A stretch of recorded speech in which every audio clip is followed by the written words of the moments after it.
Hello everyone, welcome back to Nepal online school. स्वागत छ तपाईँहरूलाई हाम्रो आइडी बेस्ट लर्निङ प्लेटफर्ममा। हामी चाहिँ क्लास 8 को कम्पलसरी म्याथमेटिक्स पढ्दैछौँ र कम्पलसरी म्याथमेटिक्समा चाहिँ मैले तपाईँहरूलाई योभन्दा अगाडिको सेसनमा चाहिँ इक्वेसन, इनइक्वालिटी एन्ड ग्राफ भन्ने च्याप्टर पढाइरहेको थिएँ, जसमा चाहिँ हामीले linear equation with one variable भन्ने टपिक पढिरहेको थियौँ है। त्यसको मैले तपाईँहरूलाई एक्सर्साइज गराउँदै थिएँ। योभन्दा अगाडि चाहिँ हामीले क्वेसन नम्बर 4 को जी नम्बरसम्म सल्भ गरेको थियौँ र अब हामी क्वेसन नम्बर 4 को जी भने पछाडि त सकियो। क्वेसन नम्बर 5 देखि फेरि स्टार्ट गरौँ है त। ल, क्वेसन नम्बर 5 ले के भन्छ हेरौँ है। A man spends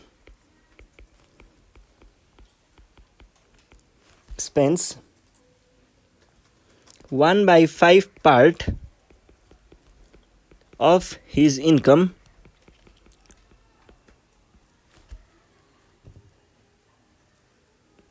on his life insurance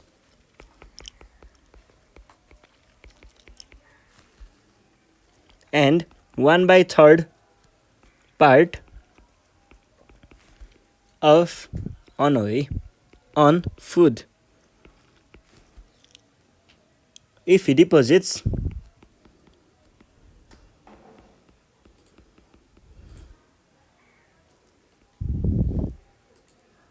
the remaining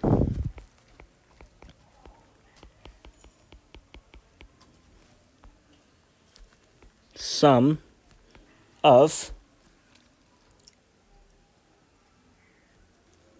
rupees 8400 in a bank, find his income भन्छ।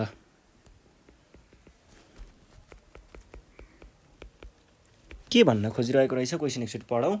A man spends 1/5 part of his income on his life insurance, अनि यति अन हिज, ल केही होइन, मैले डाइरेक्ट भन्छु।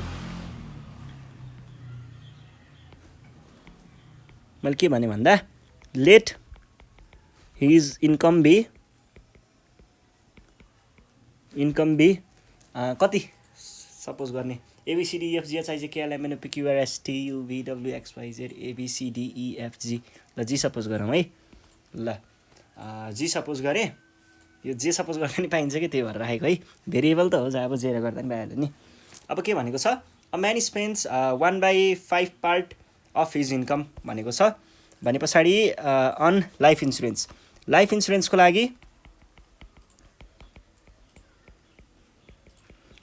लागि कति 1/5। अब हेर्नुहोस् है, पार्ट अफ हिज इन्कम भनेको अफ भनेको टाइम्स अनि जी, अनि अर्को के भनेको छ insurance, and 1/3 part on food भने पछाडि फुडको लागि कति, फुडको लागि 1/3 पार्ट अन फुड भनेको छ भनेपछि 1/3 on food, 1/3 of g on food भनेको टोटल इन्कम है। यो जी भनेको टोटल इन्कम हो है, फेरि ख्याल गर्नु पऱ्यो है त्यो कुरा चाहिँ। अनि त्यो भइहाल्यो। If he deposits the remaining sum of rupees 80 in bank भने पछाडि इन ब्याङ्कमा कति छ उसको 8400 भने पछाडि अब हामीले पत्ता लगाउनु पर्ने चाहिँ उसको टोटल इन्कम। अब हेर्नुहोस् है, टोटल इन्कम भनेको के छ, टोटल इन्कम भनेको मनी इन द ब्याङ्क भयो एउटा चाहिँ होइन, मनी इन द ब्याङ्क भयो, पैसा जुन चाहिँ ब्याङ्कमा छ त्यो भयो, अनि अर्को चाहिँ फुडको लागि खर्च भएको पैसा, अनि लाइफ इन्सुरेन्सको लागि राखिएको पैसा है। भनेको लाइफ इन्सुरेन्सको लागि कति छ, लाइफ इन्सुरेन्सको लागि 1/5 टाइम्स जी छ, प्लस 1/3 टाइम्स जी, अनि अर्को कति छ प्लस 8400। यो भनेको टोटल इन्कम हो र हामीले के पनि भनेको छौँ, टोटल इन्कम भनेको जी हो भनेर हामीले सपोज गरेको हो। यसअनुसार भन्नु पर्दाखेरि 1/5 टाइम्स जी लाई मैले डाइरेक्ट यस्तो गरेँ। अब त लेख्न पाइन्छ, जी/5 प्लस जी/3 प्लस 8400। अर तपाईँहरूले अब रेसनल एक्सप्रेसनको मल्टिप्लिकेसनहरू त देखिराख्नु भएको, के अरे एडिसन सब्ट्र्याक्सन त देखिराख्नु भएको होला हो, हामीले पहिल्यै पढेको हो त्यो कुरा है। यतापट्टि मल्टिप्लाई गर्ने, एलसिएम लिने भन्ने कुराहरू थियो। और g is equals to 3g plus 5g by 5 times 3 plus 8400. Or यो भनेको के भयो भन्दाखेरि g is equals to 8g plus 8400 times 15 भनेको यो 15 चाहिँ यतापट्टि एलसिएम को लागि भनेर मल्टिप्लाई भयो। अब यो 15 यतापट्टि मल्टिप्लाई हुन्छ है। अर 15g भनेको कति आयो 8g प्लस अब यो को भ्यालु चाहिँ कति हुन्छ 84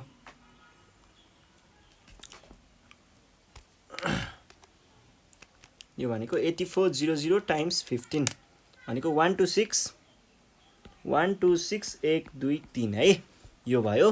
अब यसलाई चाहिँ तपाईहरुले यतातिर ल्याउन सक्नुहुन्छ। यो भनेको 15g माइनस 8g यो भनेको 1 2 6 1 2 3 अर 7g भनेको कति आयो 126,000 अर g भनेको 126 डिवाइडेड बाइ 7 126,000 बाइ 7 जसको भ्यालु चाहिँ कति आउँछ 180,123 ठीक छ यति भयो है। त्यसो भए हामीले यहाँबाट के पत्ता लगाइयो त उसको टोटल इन्कम भनेको his total income is 18,123 भन्ने कुरा यहाँबाट थाहा हुन्छ है। र यो नै हाम्रो के थियो त एन्सर थियो। ल नेक्स्ट क्वेशन सल्भ गरौँ। नेक्स्ट क्वेशन छ क्वेशन नम्बर यसैको बी नम्बरमा मिस्टर चौधरीको कुरा रहेछ।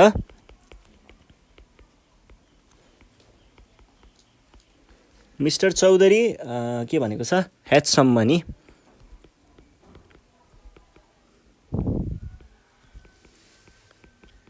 मिस्टर चौधरीसँग केही पैसा रहेछ अनि यहाँ के भनेको छ ही spent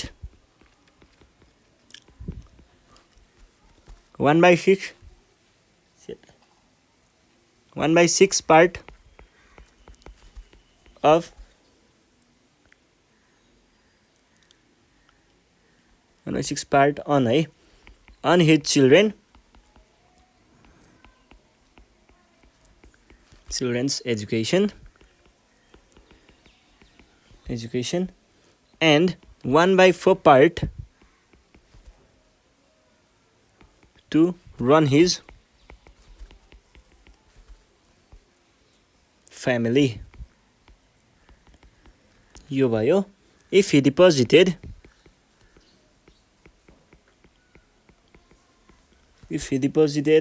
the remaining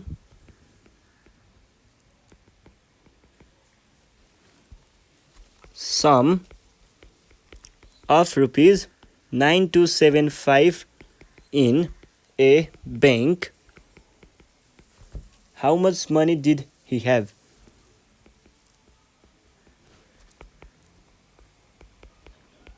How much money did he have? ल अब हेर्नुस् है क्वेशन फेरि एकचोटि पढौँ। Mister Chaudhary has some money भनेको छ ही स्पेन्ट यति रे यो कति हो भन्ने कुरा हेरौँ। ही spent 1/6 part on his children's education 1/4 part to run his family. If he deposited the remaining sum of 80 on bank in bank, how many money did he have? उसँग पहिला कति रुपैयाँ थियो भनेको छ। ल एउटा के सोच्नुस् त एउटा कुनै भेरिएबल ABCDEFGHIJKLMNOPQR आर सम्झियौँ है त। ल लेट हिज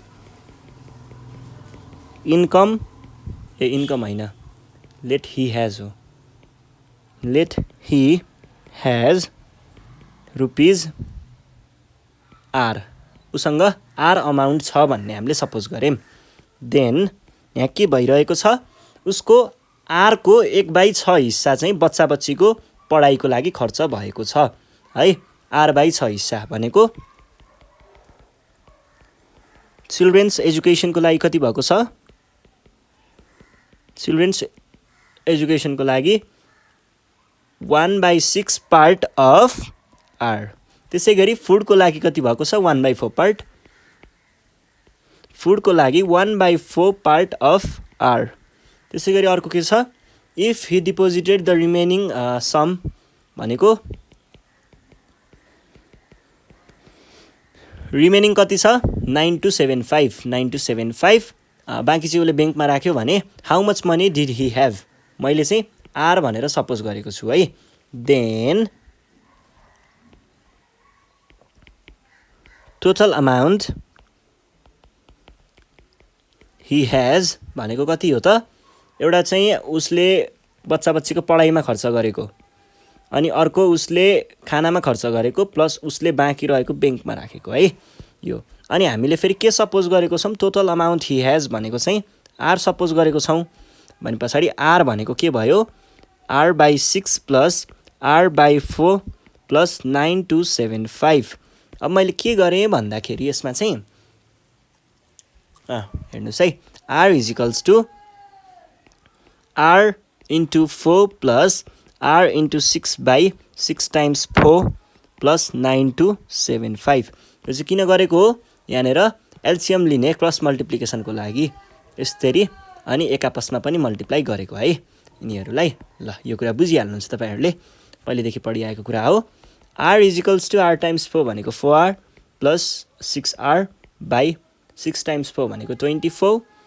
प्लस 9275 भनेको छ अब यसलाई यतापट्टि मल्टिप्लाई गर्नु पर्यो एलसिएम लिने कुराले अनि यो भनेको 10r प्लस 9275/24 टाइम्स 24 अब यो 24 लाई यतापट्टि क्रस मल्टिप्लाई गर्न सकियो भने के आउँछ यो भनेको आउँछ 24r is equals to 10r plus 9275 times यो भनेको त धेरै आउँदो रहेछ त 222600 यही हो है अब यो आरलाई मैले यतातिर लगेँ भने minus 10r is equals to 222600 अब यो भनेको 14r इज इक्वल्स टु 222600 अब यो 14 लाई तपाईहरुले डिभाइड गर्न तल पठाउनु भयो भने r भनेको 222600 बाइ 14 आउने भयो ल 14 भनेको छ हैन भनेको चाहिँ कति रहेछ 15912 र यो नै हाम्रो एन्सर भयो है ल सजिलो कुरा रहेछ त्यस्तो केही खासै गाह्रो अप्ठ्यारो भएन है ल यो क्वेशन पनि भइहाल्यो अब हामी नेक्स्ट क्वेशन सल्भ गरौँ है नेक्स्ट क्वेशन भनेको हाम्रो के छ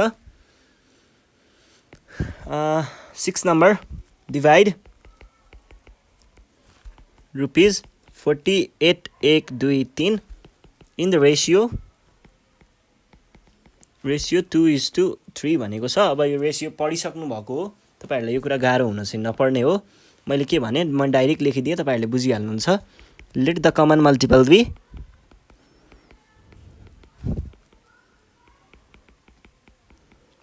बी x मैले यो x किन लिए किनकि यहाँनेर केही कुराहरु कमन मल्टिपल भएर नै त्यो रेशियो यतिको रिड्युस्ड फर्ममा आएको हुन्छ त्यो कमन रेशियोले गर्दाखेरि नै त्यो कमन एजेन्टले गर्दाखेरि नै यो रिड्युस भएको हुन्छ अब मैले चाहिँ त्यही दुईटा त्यो 2 र 2 लाई र 3 लाई चाहिँ त्यही कमन मल्टिपलले मल्टिप्लाई गरे भने त्यो ओरिजिनल फर्ममा जाने भन्ने हाम्रो कन्सेप्ट हो त्यसो भए देन द अमाउन्ट्स आर कति कति भयो x times 2 and x times 3 अब क्वेशनले के भनेको छ 48,000 लाई डिभाइड गर्न भनेको छ सो के हुने भयो त 48,000 भनेको चाहिँ 2x प्लस 3x हुने भयो किनकि यही 48,000 लाई दुईटा भागमा बाँडेको थियौं जसमा चाहिँ हामीले 2:3 को रेशियोमा बाँडेको थियौं हो त्यही कुरा चाहिँ यसले देखाउँछ है अब यो भनेको 5x हो और 48123 और x is equals to 48123 divide by 5 यो भनेको कति 96,000 आयो कि कति 9,06,060,000 आएको 4 कहाँ त्यस्तो हुन्छ 9600 चाहिँ आएको होला 48123 डिवाइड बाई 5 9600 है बढी त कहाँ आउँछ 9600 भयो है x को भ्यालु देन 2x भनेको 9600 टाइम्स 2 यो भनेको 1000 1000 1000 1000 1000 10 10,000 10,000 20,000 20,000 20,000 मा 400 400 400 800 भने पछाडी 19920 हैन 1920 19920 यो भयो है यो भयो त्यो वाला केस अब अर्को 3x यो भनेको 9600 into 3 यो भनेको कति आयो यो भनेको 9600 इन्टु 3 भनेको छ है 3 माइनस 4 12 3 29 29 अनि 300 1200 भनेपछि कति 82 88 298 यस्तो हो र 96 1 2 3 टाइम्स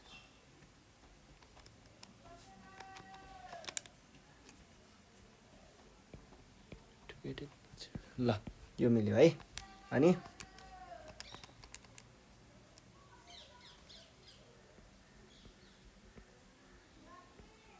ल भयो है अब यो कुरा त भइहाल्यो अब हामी जाउँ नेक्स्ट क्वेसन पनि यस्तै नै हो धेरै केही गाह्रो छैन तपाईहरुले अब पढिसक्नु भएको कुरालाई नै चलाउने हो के हो हामीले रेसियो एन्ड प्रोपोर्सनमा पढेकै कुराहरू हो if the angles of A triangle are in the ratio of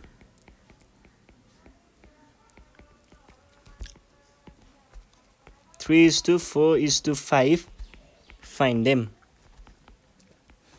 अब ट्राइएंगल सरे कुनै हामीसँग मानिलियो यस्तो खालको एउटा ट्राइएंगल छ र क्वेशनले के भन्दैछ भन्दाखेरि यो एंगल र यो एंगल यो तीनटा एंगलहरुको चाहिँ यो तीनटा एंगलहरु चाहिँ एउटा रेशियोमा छ रे 3:4:5 को रेशियोमा छ रे अब हामीलाई पत्ता लगाउनु पर्ने यो एंगलहरु चाहिँ कति मेजरको छ भनेर त्यस्तो गाह्रो कुरा छैन है यसमा है त्यही हो सुरुमा रेशियो आउने बित्तिकै लेट द कमन मल्टिपल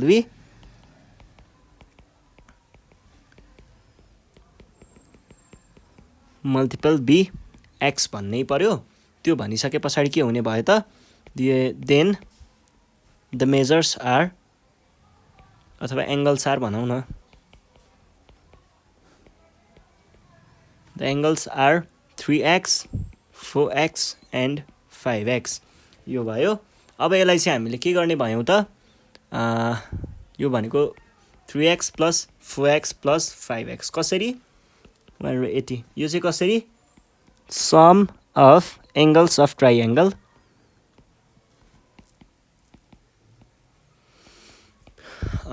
यो भनेको 3 7 7 5 12 equals to 180 और x भनेको कति आयो 15 चाहिँ हाम्रो आन्सर भयो है यो भयो देन 3x भनेको कति आयो 3 times 15 भनेको कति आयो 45 अनि 4x भनेको कति आयो 4 times 15 भनेको 60 अनि अर्को कति छ 5x भनेको 5 times 15 भनेको 75 ल हेर्नुस् त 75 मा 45 जोडेको भए हामीले कति निकाल्थ्यौ 120 निकाल्थ्यौ त्यसमा 60 भनेको 180 कुरा त ठिकै हो ल अब अर्को क्वेशन है अर्को क्वेशन पनि ठ्याक्कै यस्तै छ है के भनेको छ भन्दाखेरि if the angles of quadrilateral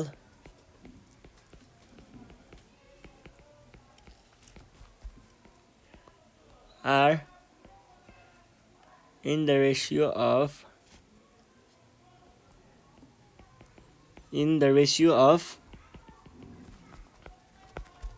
1:2:3:4 find them भन्छ अब हेर्नुस् है हामीसँग चाहिँ क्वाड्रिलेटरल छ रे क्वाड्रिलेटरलको एंगलहरु चारवटा छ रे मानिलियौ हाम्रो क्वाड्रिलेटरल भनेको यस्तो त अब यो त सिधै स्क्वायरै भयो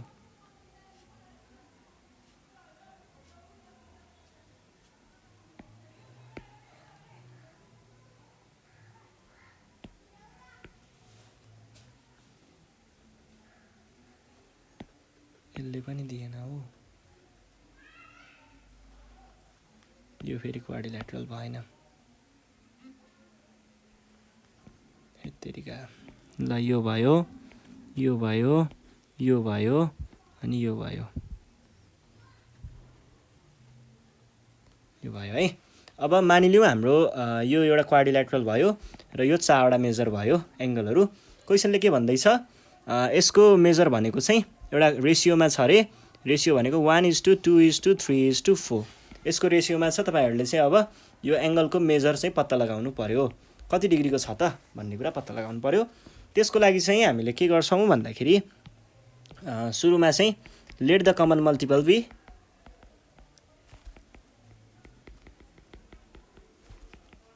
x भन्छौँ, देन द एङ्गल्स